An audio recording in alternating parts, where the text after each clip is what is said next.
Hi guys, James at RampantLionReviews again for you today with another beer review. For this one, we are going to stick to Sweden and we're going to return to a brewery that has now featured on the channel a couple of times before. I've had some really nice beers from these guys over the last year or two, a good few different styles, and if people were to ask me about this brewery, I would say that they are just very solid all round actually, and they're one of the kind of up and coming breweries within the Swedish craft beer scene, I would say, so definitely worth checking out if you happen to come across some of their beers. But the beer we're going to have a look at today is one of their latest releases through Systembolaget here in Sweden. It's a style that I haven't tried from them before, and it's also a style that you really don't come across all that often actually, come to think of it. So needless to say, I'm very curious to see what this one is going to have in store for us. Hopefully it's another good beer, hopefully it makes for an interesting review, and as always I hope that you guys watching enjoy my take on this one as well. So yeah, for this review then, we are going to head up towards Stockholm once again, the Swedish capital, and we're going to have a look at another beer from the wonderful Mariatorgets Mikrobryggeri, so the Maria Square microbrewery if we want to translate it into English. But this particular beer is simply called Old Ale. It comes in at 14% ABV, and if memory serves me correctly, this beer was released as part of the Lokalt och Småskaligt assortment through Systembolaget here in Sweden for April of 2023.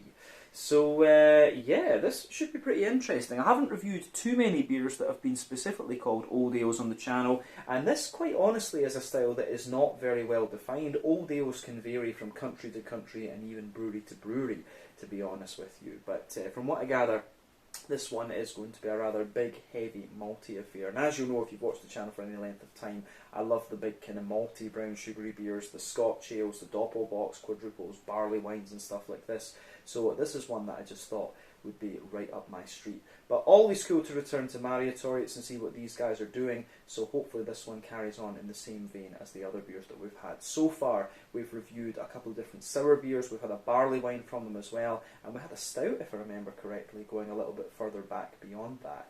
But let's crack on with this one in any case and see what it's going to have in store for us. So, as always with my reviews then, I'll tell you a little bit about the brewery before we taste the beer. If you want to get straight to the tasting though, just fast forward. All the usual links can be found in the video description below. That's the brewery website, the link to my other reviews that I've done from Mariatorgets Mikrobryggeri before, and we will no doubt add more to that list in the near future. But there's all the usual social media down there. If you want to see more reviews, do please consider subscribing to the channel. The support you give is massively appreciated, and remember you can go into the channel homepage and search for beer using the geography tagging system. So just go in there, use the little search bar, put in your hometown, state, county, province, prefecture, whatever you like. If I've reviewed beers from the area that you search for, they will pop up. Failing that though, you can check out the playlist of beers from different countries. You'll find this one in the Swedish playlist along with many other things, and you can of course check out the playlist of beers from the other countries in there as well. But yeah, let's go on to my brewery notes then, and I'll tell you a wee bit about Mariatorgets Mikrobryggeri once again. So, Mariatorgets Mikrobryggeri, as I've mentioned to you already, are based in Stockholm, the Swedish capital, and the company was founded back in 2011, and it was run for the most part in the early days by Niels and Alan Montan, who were, I think they were just home brewers who wanted to kind of have a go at things commercially, but they were joined at various other points by different owners who came kind of in and out of the company. But when it was under the guidance of these guys, they only produced a pale ale on a very, very small scale. But a bit later on, in 2017, there was a change in ownership, and the brewery was taken over by Mats Scherstig, along with his sons Simon and Joel. So when they took over the brewery, it was a very small operation, and they were brewing 50-litre batches, but Simon and Joel had been brewing together, home brewing, since about 2012 as a hobby, but then the opportunity to take over the brewery came for quite cheap, and so they decided to go for it. But the brewery itself can be found in a 45 square metre space, and at the moment they're producing around 100 hectolitres of beer per year, so about 100,000 litres. But they do have about 50 hectolitres of barrel aging capacity. They've been working on this over the last little while, and in the last year or two they've been developing different recipes and working on sour beers and IPAs, as well as big malty things like this. But as of May 2023, when I'm filming this review for you, these guys have produced around 100 different kinds of beer, and probably the best ones I've had from them actually have been the sour beers so far. Those have been really, really quite impressive. But everything I've had from this brewery in the last few years has been very, very good. We've had a coffee stout, we've had 2 sour beers, and we had the barley wine quite recently, and you will see an IPA reviewed within the next few weeks from these guys too. So then we'll have a fairly good idea of how this brewery do things. But yeah, one of the really up-and-coming Swedish craft breweries at the moment, in my opinion. If they can scale up their production a little bit, I think they will do very, very well. But definitely worth trying their beers now if you get the chance, and they are available nationwide through the Systembolaget ordering system. But yeah, that's everything I can really tell you about these guys. 100 different beers as of May 2023, and doing some really, really nice stuff.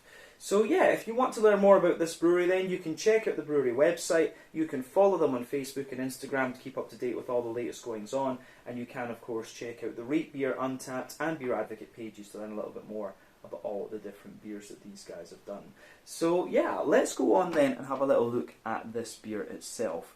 So as you can see, the can on this one is very, very similar to what we had with the barley wine a few videos back. Plain silver top there, you can see the black background on the can, and the very kind of simple and sort of classic label there. So you can see at the top there is Mariatorgets Mikrobryggeri, Old Ale. Like we said earlier, this one comes in at 14% ABV. And to give you a few details on the beer itself, because I did write these down for the brewery notes, this one is, as we say, a 14% Old Ale. It's hopped with Fugels from England and Sterling from the US. Fugels we know very well, an English hop. I think it's usually about 5-ish% alpha acid. It gives you that big, herbal, earthy sort of thing. Whereas Sterling is an American hop. Apparently it's got heritage from Sats and things, and it was brewed originally to deal with the mildew problem that you get with Czech Sats. But it's used mainly as a bittering hop. It comes in about 6-7% alpha acid normally, but this beer itself has a base of Mariatorgets from England, Cara malt and Munich malts, and it's also fermented with a mix of Nottingham and Brettanomyces. So yeah, it should be quite interesting. By the sounds of it, this is a beer that you could probably keep for a few years and try later on down the line. But I've heard it's very good as it is, and that's one of the main reasons why I wanted to try this one now.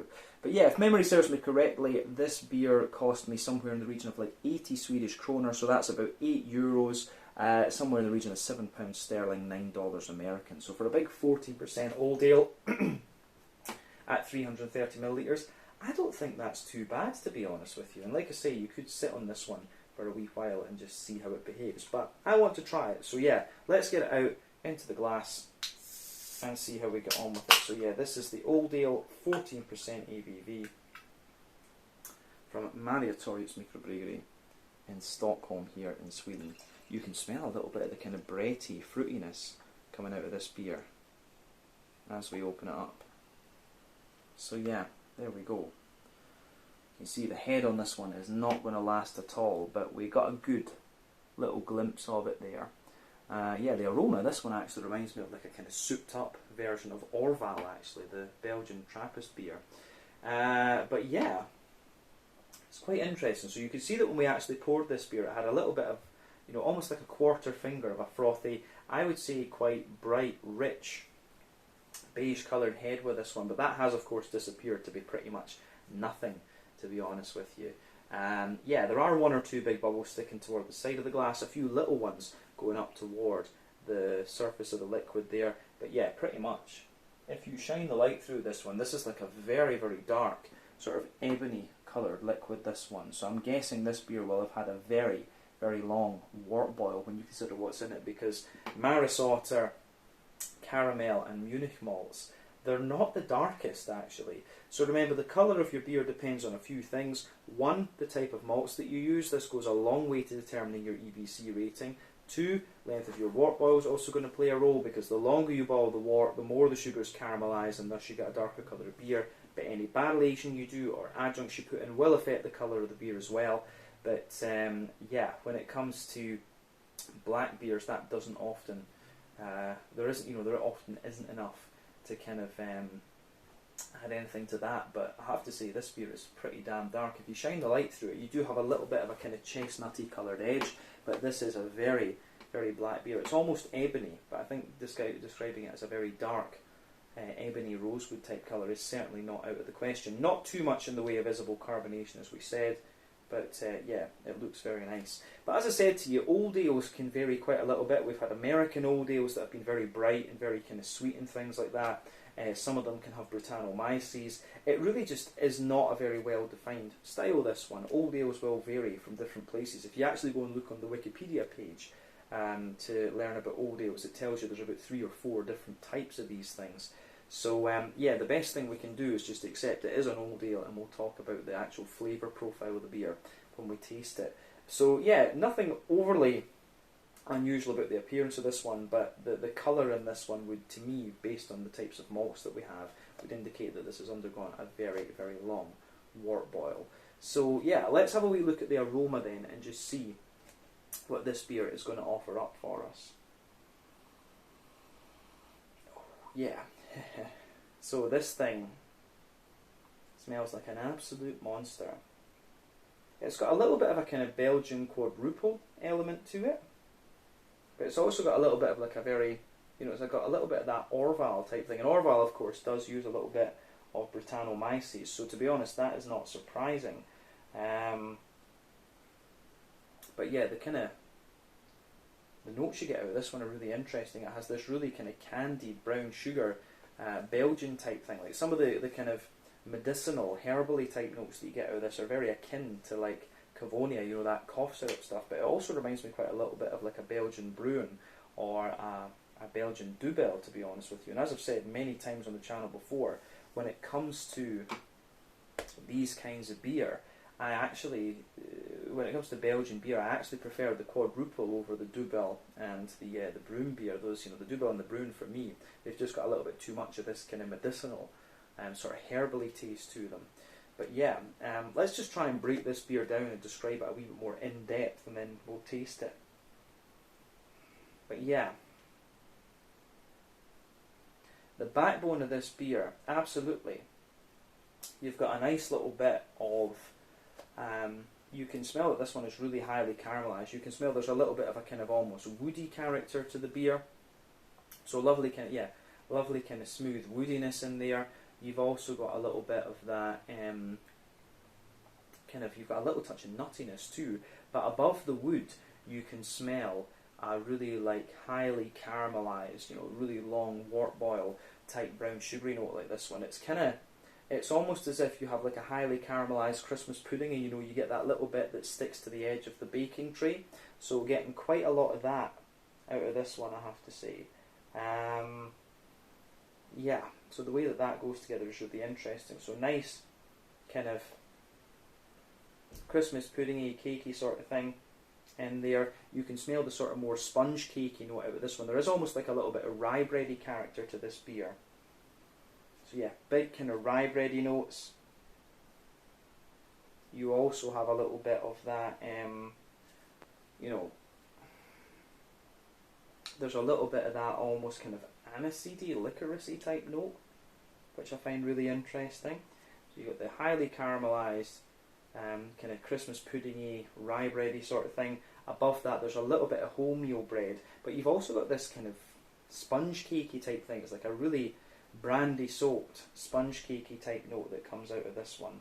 But then above that, you have some nice nutty and woody elements coming out of it. Yeah, so some nice kind of woody, nutty elements out of it. You also have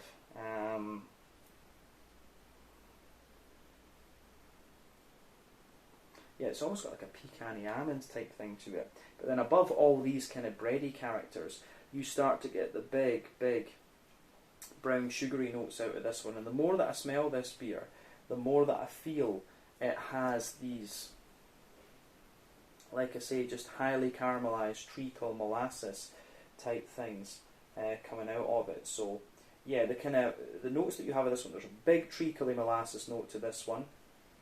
There is a little bit of a kind of sweet oily caramel in there. You can smell the big leathery brown sugary notes coming out of this beer as well, which is quite common for the for beers that have had a very, very long wort boil. You get a little bit of biscuit, you get a little bit of honey as well. All of these kind of things are pushing their way out of this thing. So yeah, yeah, treacle molasses, sweet caramel, leathery brown sugars, and then you also have these McVitie's digestive biscuity notes, and straight up sweet caramel and honey and stuff like that. The brown sugary notes in this beer are understandably very, very complex. Yeah, I think that covers the kind of malty and yeasty side of the beer. So let's have a wee look at the hoppy and fruity side of things. So yeah, for me,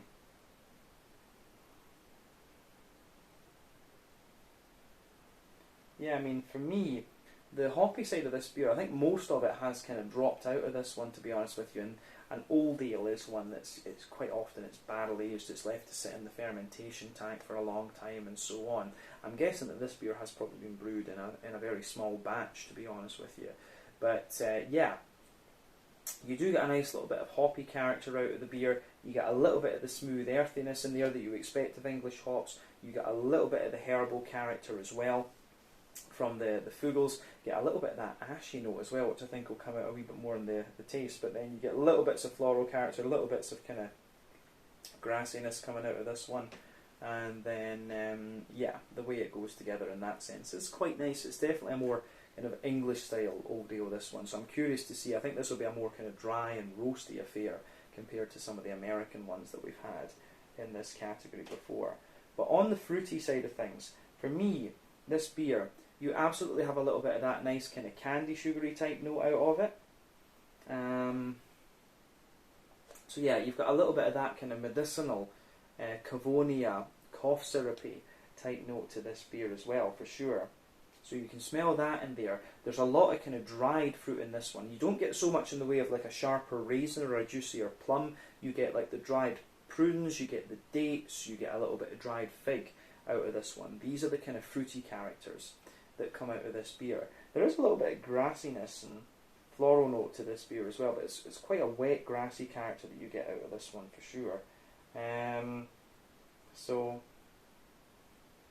yeah, the way that goes together is really very, very nice. So on the yeah, beyond that, you've got a little bit of blackberry, a little bit of blackcurrant as well. I'd say juicy blackcurrant sitting underneath, and then the more oily blackberry kind of sitting on top of this one. So yeah, the way this beer goes together in that sense is really quite nice. But it's a very almost like cakey, and there's a lot of like Belgian Dubel and Bruin type character coming out of this one, which I'm guessing will be from the Brettanomyces.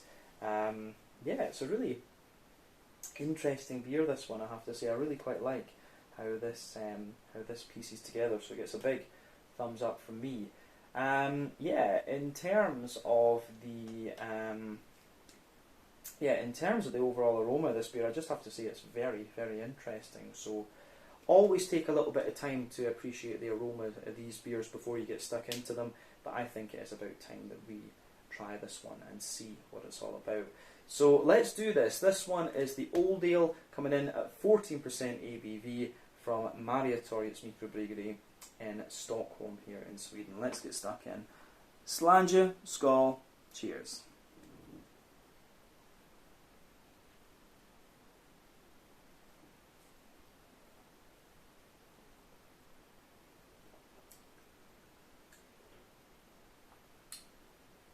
Oh yeah, I'm going to say straight away, it's a lovely, lovely beer, this one.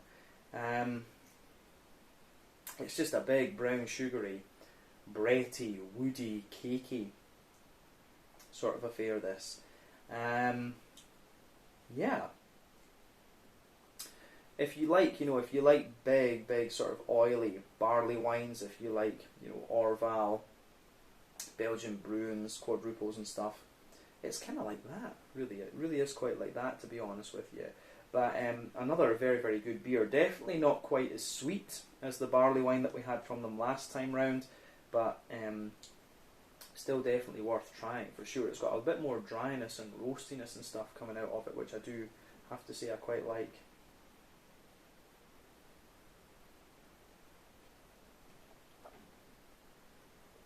So yeah, the way this goes together really is Very, very nice, and it gets a big thumbs up from me, like I said. Yeah. So, where do we even start with this one then? Lovely, lovely beer. This is going to take a wee while to just kind of work my way through, so I'll need to sit and watch an episode of something after this review's done. But still, very, very good beer. Yeah, we'll start in the middle third of the palate, as we always do with these things. So, the backbone of the beer, you absolutely have, you've got a little bit of like a really toasty and actually quite dry, almost like rye bread crusty character coming out of this one.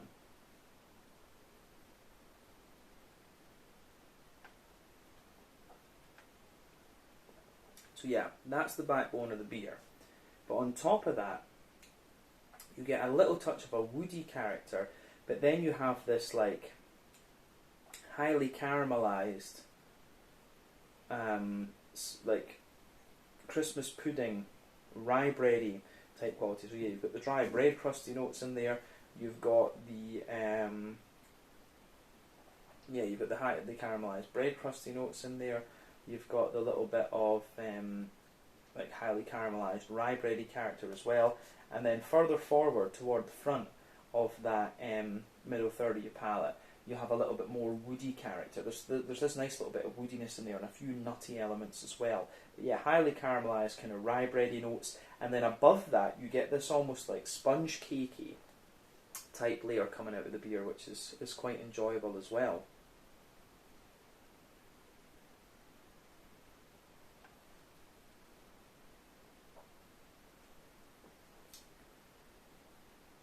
So yeah, the kind of sponge cakey layer in this beer is quite interesting because it's kind of like a brandy soaked. Yeah, it is really quite like a brandy soaked. How do we say, like, yeah, brandy or cognac soaked sweet cakey type thing that comes out of this one. There's a little bit of nutty character in there, and as well, the way that goes together is really nice.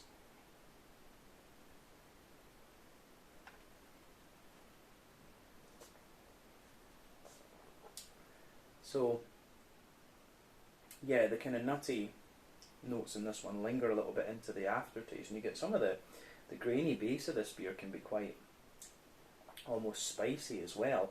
But then, yeah, above the kind of sponge cakey layer, you get a little bit of a more kind of brown wholemeal bready note, and then above all of that, you start to get these really highly caramelized brown sugars.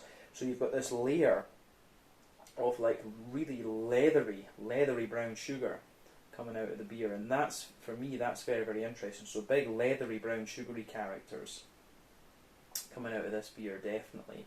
And then you can feel a few other things going on in this one. When you get these leathery brown sugars, that's usually an indicator of a long wort boil. So there's a lot of that going on in this beer. You get that big leathery brown sugary character.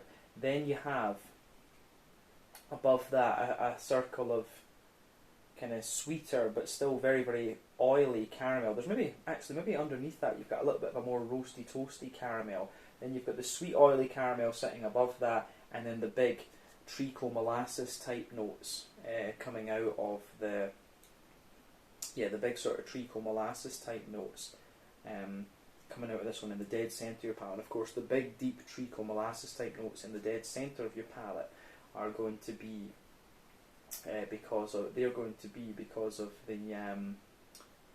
how do you say, that's going to be covering the alcohol in this one for sure. But then above all of that, you get a little touch of a kind of McVitie's digestive biscuity sort of thing too. So yeah, that's interesting for sure.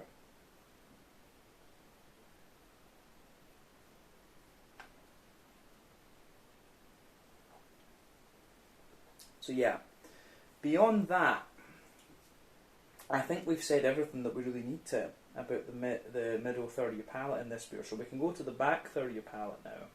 The border region between middle and back third of your palate, you do get a little bit of a kind of bready, cakey build-up in there. It's like that sweet brandy-soaked, cognac-soaked, bready, sponge cakey type thing.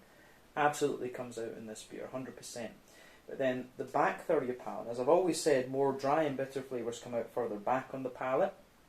You can see that in here. So you've got the nice, you have got that nice kind of roasty toasty.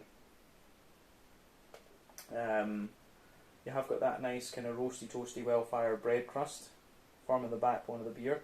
You've got a little bit of woodiness kind of sitting on top, but then you've got the highly caramelised, like rye bread type thing. Then you have the highly caramelised rye bread in there. Then above that you have more of a, you get a little bit of a kind of the kind of airy sponge cakey type thing, and then you get the lighter kind of wholemeal brown bready layer. You can feel these layers are a little bit lighter and more airy rather than anything else. So yeah, the way that goes together for me is really, really nice.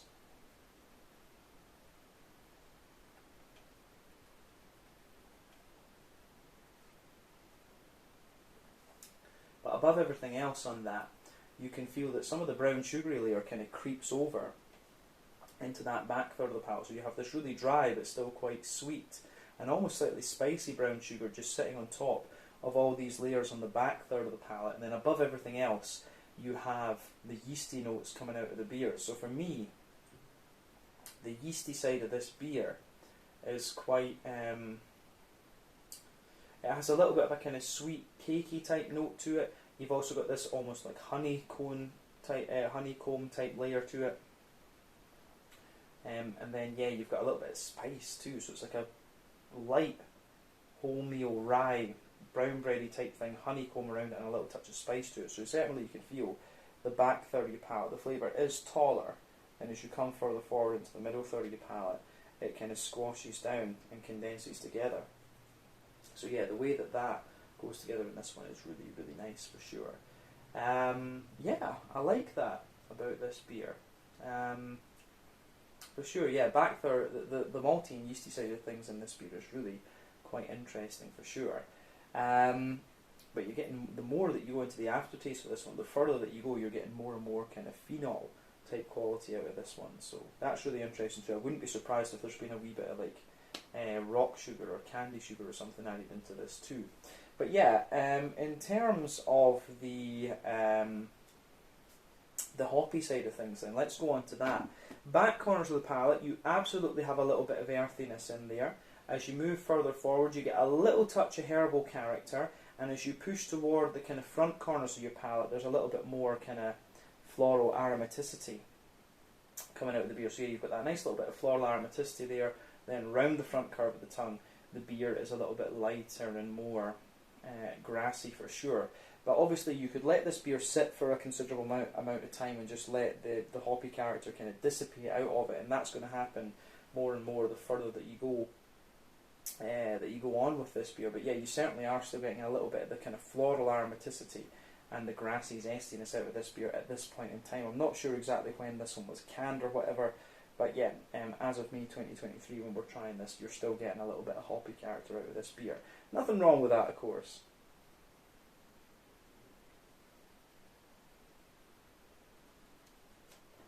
So yeah, the way this one goes together is pretty damn nice, I have to say. Yeah, so on I think on the hoppy side of things, that's everything we really need to say. It's quite straightforward in that sense, and you do get a wee bit of lingering bitterness the further into the aftertaste that you go.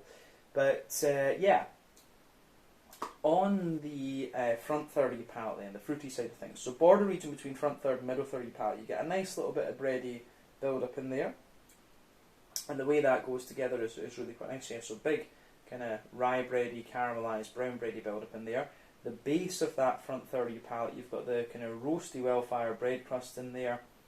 You can get the highly caramelised rye bread, a bit of a smoother brown bread, and then you start to get this oily bubble where the juicy, fruity esters just roll the way out of the beer. So let's look at those now.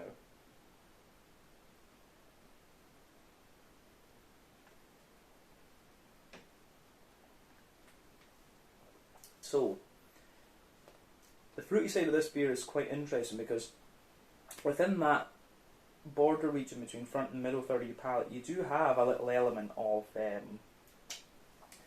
you absolutely have an element of kind of,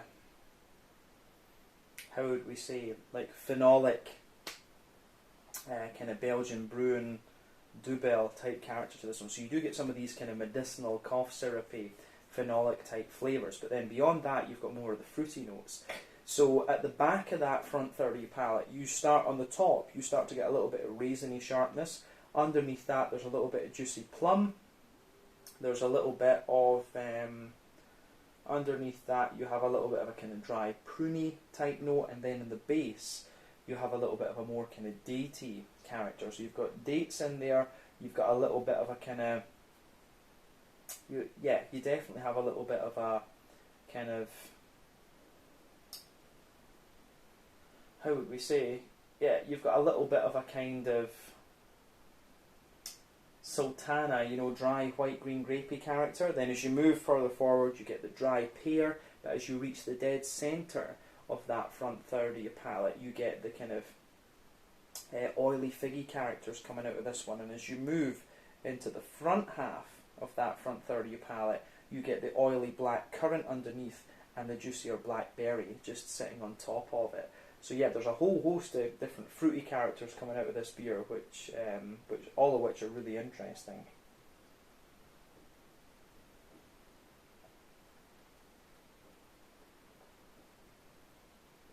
So yeah, I have to say, on that point, this beer is really interesting from that perspective. It really stands out on the kind of mix of cakey and fruity sort of things that it has, and it's a big boozy beast, this one. I really have to say that about it. It's just a big boozy monster, to be quite honest with you. So it gets a thumbs up from me. It's a really, really nicely done beer. We've come to realise that's how Mariatorgets Mikrobryggeri do their thing. So yeah, we can't really knock this beer at all, but it's a different experience, this one. It's like a big malty, brown, sugary barley wine or doppelbock or something like that, but with a few kind of Belgian brewing or Belgian Dubel type elements to it. You can certainly feel the Brettanomyces and these kind of drier fruity characters in there, and the phenolic type quality that it's giving you. So really interesting beer from that perspective, I have to say. But let's round off this review with a wee look at the mouthfeel then. So for me, mouthfeel wise, this is definitely full bodied. Carbonation is very, very smooth. Big, thick, oily mouthfeel, this one, I have to say.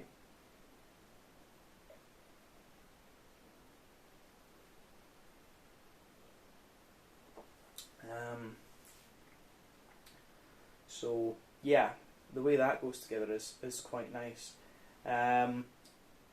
It's kind of hard to pick out how much IBU this beer is going to have, because it does have a significant amount of dryness which comes out the further into the aftertaste. So yeah, you do have some nice kind of you do have a little bit of that kind of dry, like hoppy. You do have a little bit of dryness and bitterness to this one. I mean, what is it, maybe about 30 or 40 IBUs, something like that. So you can feel the hoppy bitterness on the sides of your palate and a little bit around the front.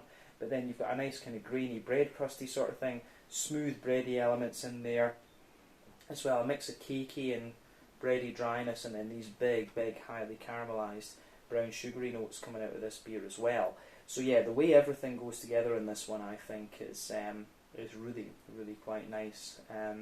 So yeah, mix of smoothness, sweetness, and big oily character within this beer. So yeah, the way it goes together is really, really quite interesting, I have to say. But on the fruity side of things, there's a mix of dry fruits in there. You've got the dates, prunes, sultanas and stuff like that, but you've also got the more oily characters like the raisins, plums. Yeah, you've got the raisins, plums and pears in this one, but you've also got the big juicy kind of berryish fruits like the black currant and blackberry and stuff like that. So it's a really interesting beer, this one, in the sense of how it kind of pushes together. So yeah, I do like how everything goes together with this beer, and it gets a big, big thumbs up from me. So yeah, I like that with this one for sure. Really interesting beer, this one, and it's not often you get to review an old ale either, actually. So that's another point of interest with this beer, definitely. But yeah, I think we can leave it at that with this one for the mouthfeel, to be honest with you. Just a big, thick, oily, full-bodied thing. A little bit of dryness, a little bit of bitterness, but big, oily beer overall. So yeah, once again, thank you for watching my beer reviews. Until the next time, please like, subscribe, share, all the usual YouTube stuff. Let me know your own thoughts on this beer in the comments section below. But this one was the Old Ale coming in at 14% ABV from Mariatorgets Mikrobryggeri. And it's Stockholm here in Sweden. A really just big, malty, oily, brown sugary sort of thing. So yeah, I would leave it at that for this review. So yeah, thank you for watching my reviews. Until the next time, please like, subscribe, share, all the usual YouTube stuff that we said. Check out my social media, check out Mariatorgets social media, and you will definitely be seeing more beers reviewed from these guys at some point over the next little while. But until then, Slange, Scott, cheers. Check out Mariatorgets Mikrobryggeri from Stockholm here in Sweden.